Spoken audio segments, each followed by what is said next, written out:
Hey everyone, ELD here, talking about five or maybe six, I'm not sure how many I have queued up, budget decks for Legacy. There's actually quite a few of them. I just wanted to highlight some that are very accessible for beginners with some different play styles that might be of interest for you to actually play in paper. Now, there are a lot of decks in Legacy that are at the top of the mountain that you have to work towards, but honestly, that's a really positive feature of the format. It gives you long-term goals and things that you can work towards, and everything in life shouldn't just be easy and handed to you.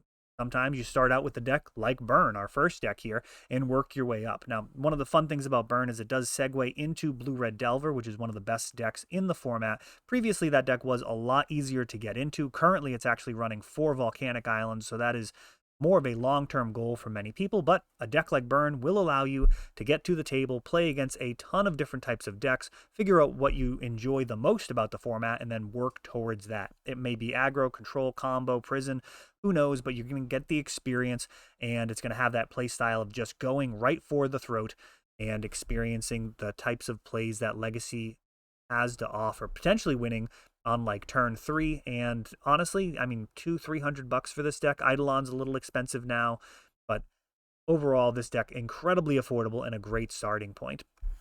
Another one that might surprise you is Mono Black Reanimator. Now, Rodney has actually been the trophy leader with a dragon build. This deck is under $1,000, and you're able to make some of the coolest plays in Legacy.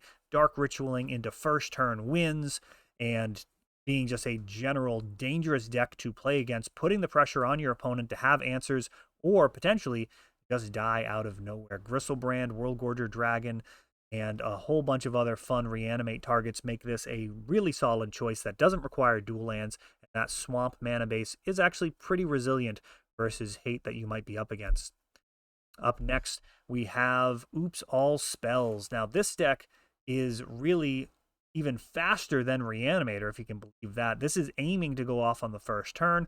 The builds that I had thrown together were typically winning or attempting to win about 80% of the time on the first turn. So I would just goldfish hand after hand after hand. The big improvements here were Agadeem's Awakening and Turntimber Symbiosis, the ability to have extra lands in the deck without them being lands, and you mill yourself out with Balustrade Spy or Undercity Informant, hitting Thassa's Oracle, the new win condition, and just winning the game on the first turn and giving you plenty of time to learn more about Legacy in between rounds. Of course, there's also Death and Taxes, the mainstay of the format pretty much since the beginning. Since Thalia was printed, I suppose. It was around a while before then, so that might be a little hyperbole, but this has been a mainstay of the format for many, many years, longer than many people have been playing Magic, and this is going to really keep a lot of decks in check. It plays Honest Magic. Now, it is worth noting there's Yorion and Taxes now, an 80-card build, and then there's traditional Death and Taxes, and I actually think they're very different decks. I think Death and Taxes is more of an aggro deck, whereas Yorion and Taxes is more of a mid-range deck.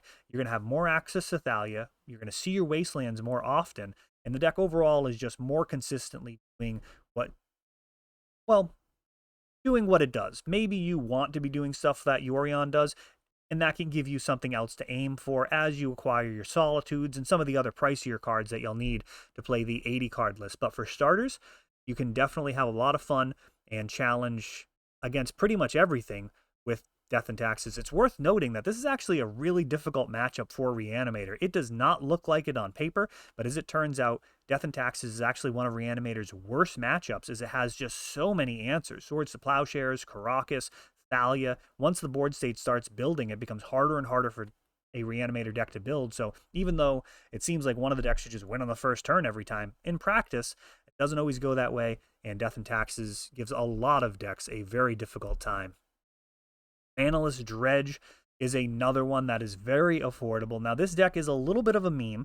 You are always on the draw, meaning that you use that first draw step to go up to 8 cards, and then you discard down. And that is, from there, going to be a Golgari Grave Troll or Phantasmagorian, and you are just dredging every single turn. Eventually, you actually win by comboing out with a Dread Return for Balustrade Spy, milling out your whole library, and then Dread returning again to bring back Flair of the Hatebound and doming your opponent for a whole ton of damage. But this is a combo deck that can also grind out opponents, and I think is a really interesting choice for people just starting out as well.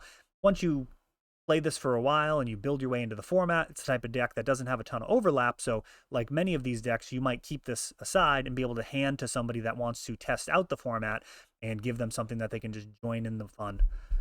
And last up here, we have Rainbow Depths. Now, Dark Depths decks traditionally have run Bayou, making it a bit more expensive, but Rainbow Depths is a solid option using a mana base of Gemstone Mine, City of Brass, Mana Confluence, those 5-color lands, hence Rainbow, and that gives you options to play whatever you want in the sideboard for the most part. You're able to cast very specific hate pieces.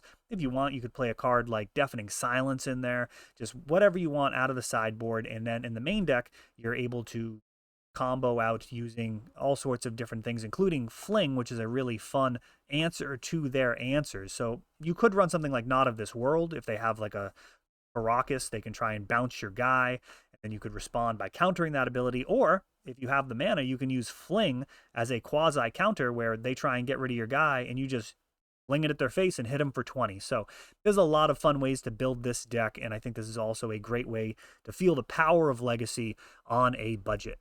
And that is it for now. I wanted to go in depth on each one of these. Let me know in the comments which one you want to see me do first. I'll get some great deck lists together, talk about some of the card choices and some of the nuance of playing the deck, and we'll have a conversation about the best ways to get into Legacy. Look forward to seeing your comments.